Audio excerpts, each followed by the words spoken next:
ये कहानी है ठंड में गरीब चाइनीज समोसे वाली का फूड ट्रक। सर्दी का मौसम चल रहा था। शीतल का पति सुरेश एक ट्रक ड्राइवर था जो अपने खुद के ट्रक से दूर दूर शहरों तक सामान लाने और ले जाने का काम किया करता था। ऐसे ही एक शाम जब सुरेश एक हफ्ते बाद अपने घर आता है तब अरे शीतल, बहुत जल्दी आ गए सुरेश, पानी लेकर आ मेरे बेटे के लिए। जी ये लीजिए पानी। एक हफ्ते बाद घर आकर कितना अच्छा लग रहा है। सच में जो सुकून घर पर है वो कहीं नहीं है। पापा आप हमारे लिए क्या लेकर आए हो? हाँ जल्दी से बताओ क्या लेकर आए हो। आपने कहा था कि जब आप वापस आओगे तो कुछ ना कुछ लेकर आओगे हमारे लिए। ये देखो मैं तुम दोनों के लिए नए स्वेटर लेकर आया हूँ। सर्दी आ गई है ना, तो इसीलिए अब तुम दोनों नया स्वेटर पहनना। अरे वाह, ये तो बहुत सुंदर है पापा। और मेरा वाला तुमसे ज्यादा सुंदर है। हम आज ये स्वेटर नहा धोकर पहन लेंगे। शुक्रिया पापा। बच्चे खुशी खुशी अपना स्वेटर लेकर वहाँ से चले जाते हैं। जी आप भी सर्दी में इतना लंबा सफर करके आए हैं तो अब आप थोड़ा आराम कर लीजिए। मैं तब तक आपके लिए गर्मा गर्म खाना बना देती हूँ। हाँ मैं थोड़ा आराम करूंगा, उसके बाद ही खाना खाऊंगा। मुझे कल शाम को ही वापस जाना है। बेटा 2 दिन तो रुक जाओ, उसके बाद चले जाना। अरे माँ, आपका बेटा ट्रक ड्राइवर है और ट्रक ड्राइवर का ऐसा ही होता है। 15 दिन बाहर और 1 दिन घर। शुक्र मनाओ, मैं तो फिर भी 1 हफ्ते या 4 दिन में चक्कर लगा ही लेता हूँ घर पर, वरना लोग तो महीना महीना भर नहीं आते हैं। जी मैं कमरे में हीटर चला देती हूँ, आप तब तक मुंह हाथ धोकर आ जाइए। शीतल कमरे में जाती है और हीटर ऑन कर देती है और सुरेश हाथ मुंह धोकर कमरे में आराम करने लगता है। और अगले दिन फिर से वो अपना ट्रक लेकर अपने काम के लिए निकल जाता है। सब कुछ बहुत अच्छा चल रहा होता है। वहीं दूसरी तरफ ठंड भी बढ़ती चली जाती है और हर दिन सुबह शाम घना कोहरा छाने लगता है। ऐसे एक दिन शीतल की पड़ोसन संतोष अखबार लिए उसके पास आती है। अरे शीतल, ये देख अखबार में क्या खबरें छप रही हैं आजकल। सर्दी बनी कहर, सर्दी बनी आफत। क्यों, क्या हो गया संतोष बहन? ये सब क्यों छाप दिया अखबार वालों ने और तुम इतना ज्यादा परेशान हो रही हो? ये सर्दी का मौसम लगता तो कितना प्यारा है, लेकिन इसमें हादसे कितने सारे होते हैं। ये सोचकर मुझे बहुत बुरा लगता है। मैं कुछ समझी नहीं संतोष बहन। अरे इस घने कोहरे की वजह से गाड़ी आपस में टकरा जाती है, कितने सारे जानवर गाड़ियों के नीचे आ जाते हैं, बड़ा नुकसान हो जाता है और वो सब कुछ अखबार में छपा हुआ है। मैं तो अब अखबार पढ़ती हूँ तो मेरा तो मन ही दुखी हो जाता है। इस बात से तो मुझे भी बहुत दुख हो रहा है, पर अब क्या कर सकते हैं। प्रकृति तो प्रकृति है ना। सर्दी के मौसम में कोहरा नहीं होगा तो फिर कब होगा कोहरा? बात तो तेरी ठीक है। और तू सुरेश भाई साहब से कहना कि वो थोड़ा ध्यान से ट्रक चलाया करे, भगवान उनकी लंबी लंबी उम्र करे। ठीक है, मैं अपने पति से बोल दूंगी। चिंता मत करो, तुम्हारी और मेरी दुआएं हमेशा उनके साथ है। संतोष से बात करने के बाद शीतल अपने घर के अंदर आ जाती है और अपने बाकी के काम करने लगती है। दिन गुजरते जाते हैं और अब सर्दी जरूरत से ज्यादा पड़ने लगती है। सारे दिन आसमान में बस घना कोहरा और ओस बनती रहती है, जिस वजह से बच्चों के स्कूल भी बंद हो जाते हैं। माँ, इस बार सर्दी इतनी ज्यादा पड़ गई कि समय से पहले ही हमारे स्कूल की छुट्टी पड़ गई। मैडम ने तो कहा है कि वो सारा काम फोन पर भेज देगी, अब तो फोन से ही पढ़ाई करनी होगी। कोई बात नहीं बच्चों, सरकार को भी तो तुम्हारी सेहत की चिंता है, इसलिए उन्होंने तुम्हारी छुट्टियाँ थोड़ी जल्दी में ही डाल दी।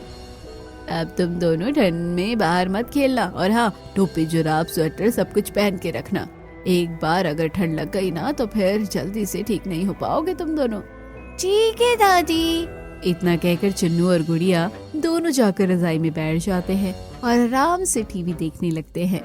ऐसे एक शाम जब शीतल आग जलाकर अपनी सास और बच्चों के साथ बैठी हाथ पैर सेक रही होती है कि तभी उसके फोन पर एक अनजान आदमी का फोन आता है। हेलो, मेरी बात शीतल जी से हो रही है? जी हाँ, मैं शीतल बोल रही हूँ, पर आप कौन हैं? मैं सुरेश का दोस्त हूँ। आपके पति का घने कोहरे की वजह से बहुत बड़ा एक्सीडेंट हो गया। मैं उन्हें पास के सिटी हॉस्पिटल में ले जा रहा हूँ। आप जल्दी से जल्दी वहाँ पहुँच जाइए। उस आदमी के मुंह से ये बात सुनते ही शीतल के हाथों से फोन छूटकर जमीन पर गिर जाता है और वो बुरी तरीके से रोने लगती है। बहू क्या हो गया, तू ऐसे क्यों रो रही है? सब कुछ ठीक तो है ना? अरे किसका फोन था, बोलते क्यों नहीं? सुरेश जी का एक्सीडेंट हो गया है, जल्दी चलिए, हमें अभी के अभी हॉस्पिटल जाना होगा। शीतल जल्दी से संतोष के घर जाती है और उसे सारी बातें बताती है, जिसके बाद चुन्नू और गुड़िया को संतोष के घर छोड़कर शीतल और ममता दोनों जल्दी से सिटी हॉस्पिटल पहुंचते हैं और डॉक्टर से बोलते हैं, डॉक्टर साहब सुरेश जी की पत्नी हूँ मैं, मेरे पति ठीक तो है ना? बताइए ना डॉक्टर साहब, मेरे बेटे को ज्यादा चोट आई है क्या? वो ठीक तो है ना? हम उससे कब मिल सकते हैं? देखिए, आपके पति की कंडीशन बहुत ज्यादा सीरियस है। हम अपनी तरफ से पूरी कोशिश कर रहे हैं, बाकी अब भगवान से प्रार्थना कीजिए। डॉक्टर की बात सुनकर तो ममता और शीतल और भी ज्यादा घबरा जाते हैं। लगभग कई घंटों तक डॉक्टर सुरेश का इलाज करते रहते हैं और फिर ऑपरेशन थिएटर से बाहर आ जाते हैं। डॉक्टर साहब, मेरे पति कैसे हैं? उन्हें होश आया? कुछ तो बताइए।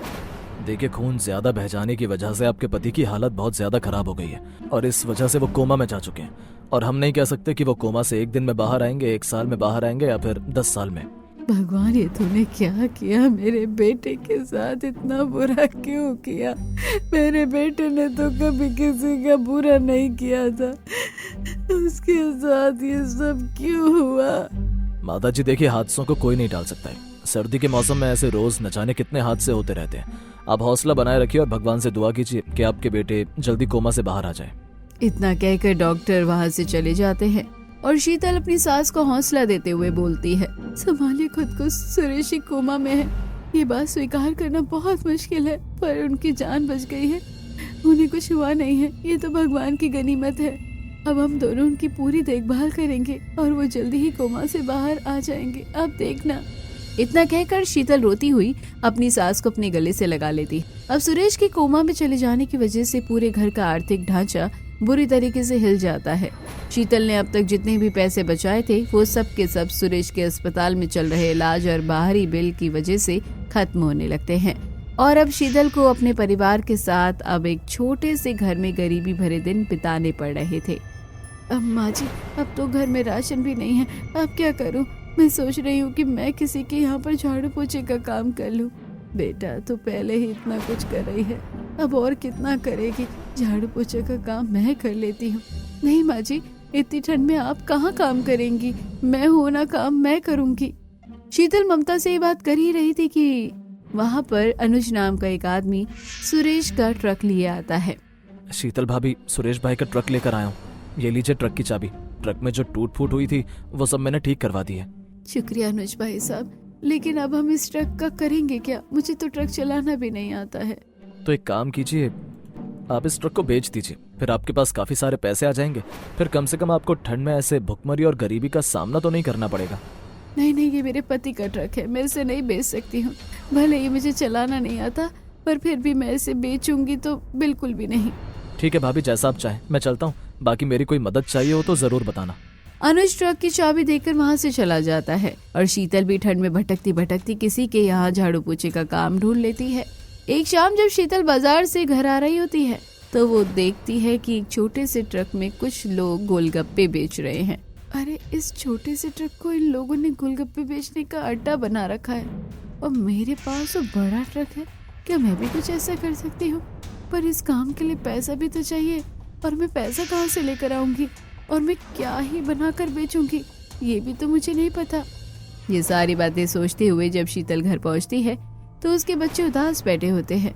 क्या हुआ बच्चों, तुम ऐसे उदास क्यों बैठे हुए हो? माँ, आज आपके हाथ के बने हुए वो चाइनीज समोसे की बहुत याद आ रही है, जो आप अक्सर ही घर पर बनाया करती थी। लेकिन अब तो हमारे पास ठीक से खाने के लिए खाना भी नहीं है, तो चाइनीज समोसे कैसे बनेंगे? सच में माँ, जैसे चाइनीज समोसे आप बनाती है ना, वैसे चाइनीज समोसे कोई भी नहीं बना सकता है। शीतल अपने बच्चों को गले से लगा लेती है और थोड़ी देर बाद घर में जो थोड़े बहुत दाल चावल होते हैं उन्हें पकाकर बच्चों को खिलाती है और फिर सभी लोग आराम से सो जाते हैं। लेकिन शीतल को नींद नहीं आती और वो बार बार चन्नू की बात और वो ट्रक के गोलगप्पे बेचने वाले दृश्य को याद करने लगती है। क्यों ना मैं अपने ट्रक में चाइनीज समोसे बेचने का काम शुरू करूं? ठंड में वैसे भी लोगों को गर्मा गर्म समोसे, ब्रेड पकौड़े ये सब खाना बहुत पसंद है। अब जब तक सुरेश जी ठीक नहीं हो जाते हैं तो घर भी चलाना है और उनके इलाज के लिए पैसा भी निकालना है। अब मुझे कोई ऐसा व्यापार करना होगा जिससे मेरा घर भी चल पाए और मेरे पति का इलाज भी हो जाए। अगले दिन शीतल संतोष के पास जाती है और उसे अपने चाइनीज समोसे के फूड ट्रक के विचार के बारे में बताती है। ये तो बिल्कुल सही है शीतल, मैंने भी कई जगह ऐसे फूड ट्रक देखे हैं, लेकिन मेरे पास पैसे नहीं है ना, यही तो सारी समस्या है। और कोई ऐसा जानकार भी नहीं है इतने पैसे जो उधार दे सके, मैं अपना चाइनीज समोसे का फूड ट्रक खोल पाऊँ। तो चिंता क्यों करती है?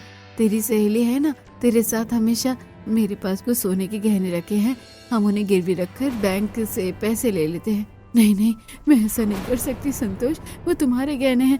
अगर कल को मेरा चाइनीज समोसे का फूड ट्रक अच्छे से नहीं काम कर पाया तो तुम्हारे गहने मेरी वजह से शायद तुमसे छिन जाएंगे। अरे कुछ नहीं होगा, मुझे भरोसा है तुझ पर। तू चल मेरे साथ, हम अभी बैंक चलते हैं और पैसे लेकर आते हैं। संतोष शीतल को अपने साथ बैंक में ले जाती है और वो संतोष जाकर अपने गहने गिरवी रखती है और शीतल को बैंक से लोन दिलवा देती है। अब शीतल पैसे लेकर अपने घर आती है और अपनी सास को अपने चाइनीज समोसे के फूड ट्रक के बारे में बताती है और साथ ही संतोष की मदद के बारे में भी बताती है। आज की दुनिया में भी संतोष जैसे लोग हैं, ये सोचकर बड़ा अच्छा लगता है। और बहू, तेरा विचार भी बहुत सही है। मैं तो बहुत खुश हूँ कि तू सुरेश के ट्रक का इस्तेमाल इतना अच्छा काम करने के लिए कर रही है। माँ जी, बस मैंने जैसा सोचा है ना माँ जी, सब कुछ वैसा हो जाए। उसके बाद हमारे घर के हालात और सुरेश जी के इलाज का खर्चा दोनों ही बहुत अच्छे से संभाल लूंगी। अरे माँ, आप चिंता मत करो, आपके हाथ के बने हुए चाइनीज समोसे वर्ल्ड में सबसे बेस्ट हैं। हमें पूरा यकीन है माँ, आपके चाइनीज समोसे पूरे इलाके में धूम मचा देंगे, धूम। सभी लोगों के प्रोत्साहन से और संतोष की मदद से मिले हुए पैसों से अब शीतल सुरेश के ट्रक को फूड ट्रक के हिसाब से तैयार करवा लेती है, जिसके बाद शीतल अपना फूड ट्रक लगाने के लिए एक अच्छी जगह देखती है और वहाँ पर चाइनीज समोसे का अपना फूड ट्रक लगाना शुरू कर देती है। भगवान, बस मेरा काम अच्छे से चल जाए, मुझ पर अपनी कृपा बनाए रखना। बहुत ही हौसले और उम्मीद के साथ मैंने ये चाइनीज समोसे का फूड ट्रक खोला है, मेरा साथ देना भगवान। अब क्योंकि सर्दी के मौसम में लोगों को चटपटा और मसालेदार खाना बहुत पसंद होता है, इसलिए पहले दिन से ही शीतल के चाइनीज समोसे के फूड ट्रक पर काफी लोग ज्यादा आने लगते हैं। बहन जी, जरा 2 चाइनीज समोसे पैक कर दीजिए। क्या बात है, आपके हाथ के चाइनीज समोसे तो बहुत ज्यादा स्वाद है। एक काम कीजिए, मुझे 2 चाइनीज समोसे और दे दीजिए खाने के लिए। जी 2 मिनट रुकिए, मैं भी आपको गर्मा गर्म समोसे तल कर देती हूँ। ऐसे ही शीतल अपने ग्राहकों को गर्मा गर्म चाइनीज समोसे बना कर देती है और एक के बाद एक ग्राहक चाइनीज समोसे खाने के लिए आने लगते हैं। थोड़ा वक्त गुजरता है और अब शीतल का चाइनीज समोसे का फूड ट्रक काफी अच्छी कमाई कर लेता है। शीतल के घर के हालात थोड़े से अच्छे होने लगते हैं। माँ जी, ये पैसे रखिए और घर का राशन ले आना, और माँ जी अपने लिए नई साड़ी और बच्चों के लिए कुछ गर्म कपड़े भी ले आना। पर बेटा, ये पैसे तूने अपनी इतनी ठंड में मेहनत करके कमाए हैं, इन पैसों से तू भी अपने लिए कुछ ले ले। बस मेरे लिए परिवार की जरूरतें पूरी हो जाए और मेरे पति का इलाज सही समय पर हो जाए, मुझे और कुछ नहीं चाहिए माँ जी। ठीक है, जैसा तू कहती है मैं वैसा ही करूँगी, और अगर कुछ पैसे बच जाए ना तो उन्हें मैं संभाल कर रख लूंगी। दिन गुजरते चले जाते हैं और शीतल पूरी मेहनत के साथ चाइनीज समोसे के फूड ट्रक पर काम करती रहती है। जैसे जैसे सर्दी बढ़ रही थी वैसे वैसे वो बाहर का सारा दिन ट्रक में काम करना शीतल के लिए बहुत मुश्किल होता जा रहा था और साथ ही ग्राहकों का आना भी कम हो रहा था। ठंड बहुत ज्यादा हो रही है और ठंड के मारे ग्राहक भी आजकल थोड़े कम आ रहे हैं। अगर बिक्री नहीं होगी तो फिर मैं पैसे कैसे कमाऊंगी, और मैं पैसे नहीं कमाऊंगी तो सुरेश जी का इलाज नहीं होगा और वो कोमा से बाहर नहीं आ पाएंगे। बढ़ती ठंड की वजह से शीतल की परेशानियां और ज्यादा बढ़ने लगती हैं और ऐसे ही एक दिन जब शीतल अपने चाइनीज फूड ट्रक पर काम कर ही रही होती है कि तभी वहाँ पर अनुज आ जाता है। भाभी जी, आपका चाइनीज समोसे बेचने का काम कैसा चल रहा है? सब कुछ ठीक चल रहा था, लेकिन जब से सर्दी बहुत ज्यादा हो गई है तब से ग्राहक कम आने लगे हैं। इतनी ठंड में कोई भी बाहर घूमने आता ही नहीं। तो भाभी जी, अगर लोग आप तक नहीं आ रहे हैं तो आप लोगों तक चली जाइए ना अपने चाइनीज समोसे का फूड ट्रक लेकर। आपके कहने का मतलब क्या है?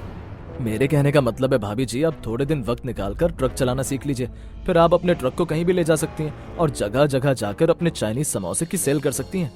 क्या सच में ऐसा हो सकता है? बिल्कुल हो सकता है भाभी जी, और ट्रक चलाना सीखने में मैं आपकी मदद करूंगा। अनुज की सलाह मानकर अब शीतल थोड़े दिनों के लिए अपना चाइनीज फूड ट्रक बंद करके ट्रक चलाना सीख लेती है। लगभग 10 दिनों के अंदर शीतल एकदम बढ़िया तरीके से फूड ट्रक चलाना सीख जाती है। माँ जी, अब मैं बड़े बड़े बाजारों और अच्छी जगह पर अपना चाइनीज समोसे का फूड ट्रक ले जाऊंगी और अपने चाइनीज समोसे बेचूंगी। पर बेटा, इस तरह तो तेरी मेहनत और ज्यादा बढ़ जाएगी, तू अकेले सब कुछ कैसे संभालेगी?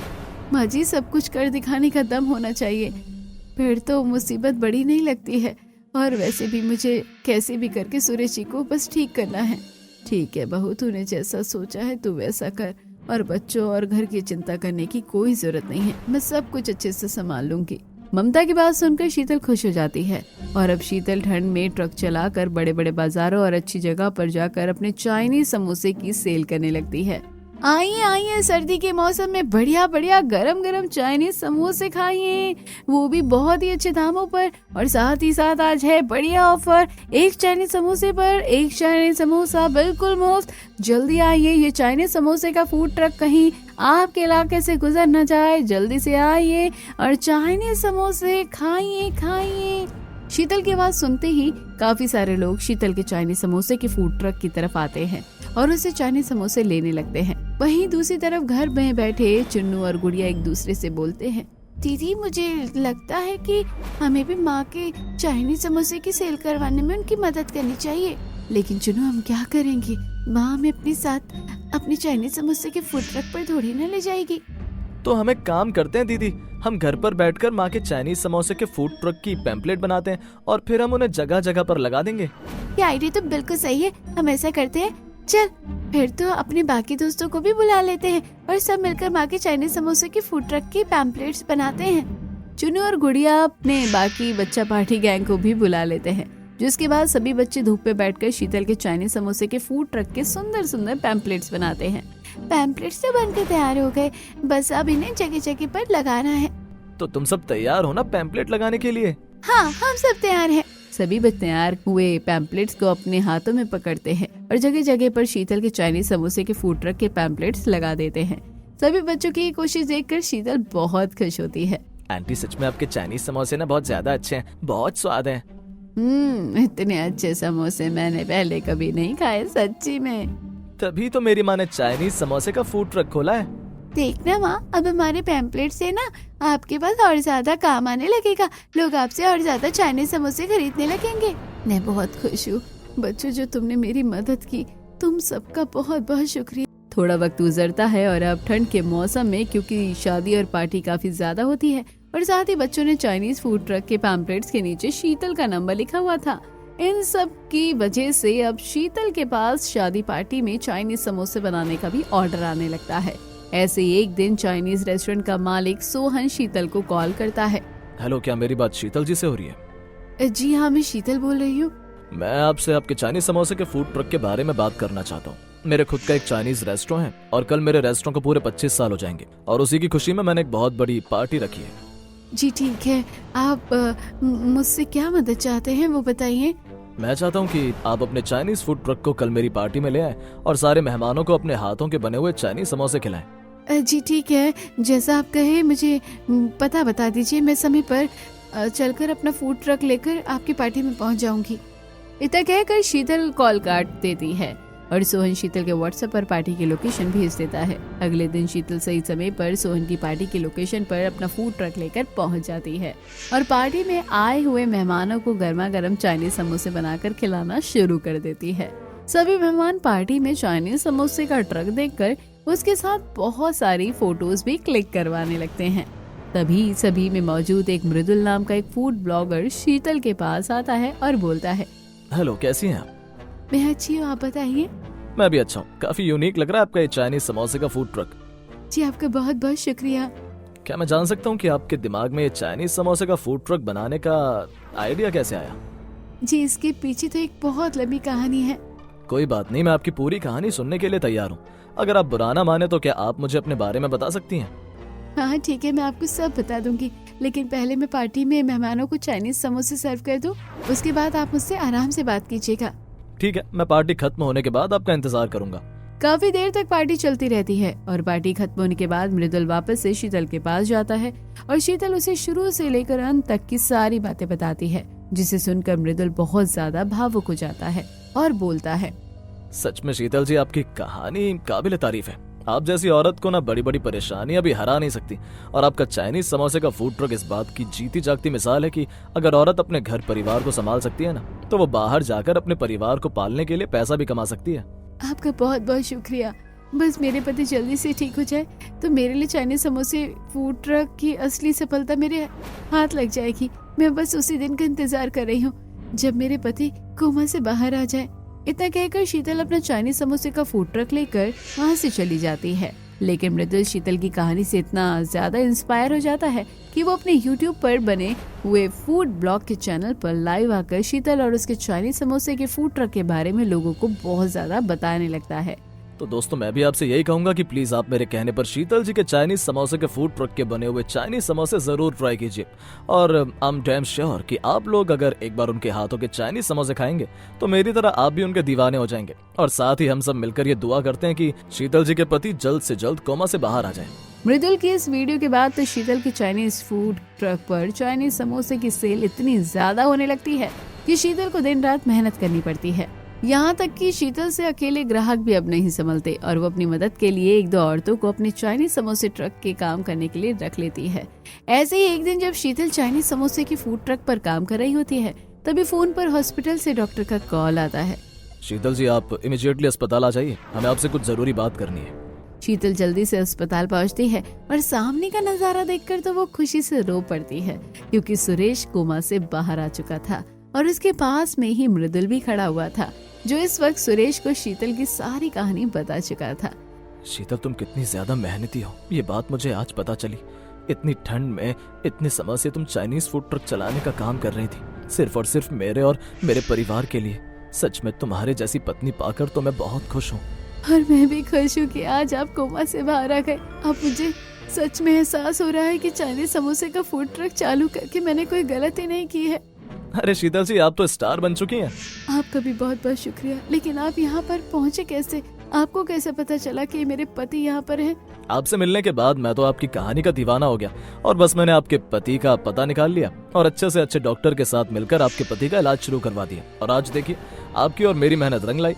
आपका सच में बहुत बहुत शुक्रिया। आपने मुझे मेरे जीवन की सबसे बड़ी खुशी दी है। अरे बल्कि आपने मुझे कामयाबी दी है। जब से मैंने अपने YouTube चैनल पर आपके चाइनीज समोसे के फूड ट्रक का ब्लॉग डाला है ना, तब से मेरे चैनल के व्यूज बढ़ते ही चले जा रहे हैं। मृदुल की बात सुनकर शीतल खुश हो जाती है और आखिरकार शीतल सुरेश को लेकर अपने घर पर पहुंचती है जहां पर ममता और बच्चे सुरेश को देखकर बहुत ज्यादा खुश हो जाते हैं। और ममता आरती उतार कर सुरेश का घर पर स्वागत करती है और आखिरकार लाख परेशानी और मुसीबत को पार करने के बाद भी गरीब चाइनीज समोसे वाली का फूड ट्रक अपनी बुलंदियों को छूता जाता है और शीतल ऐसे ही नाम कमाती चली जाती है और कहानी यही खत्म हो जाती है। कैसी लगी दोस्तों कमेंट करके जरूर बताइए। चैनल को अभी तक सब्सक्राइब नहीं किया तो जल्दी जाकर कर लीजिए।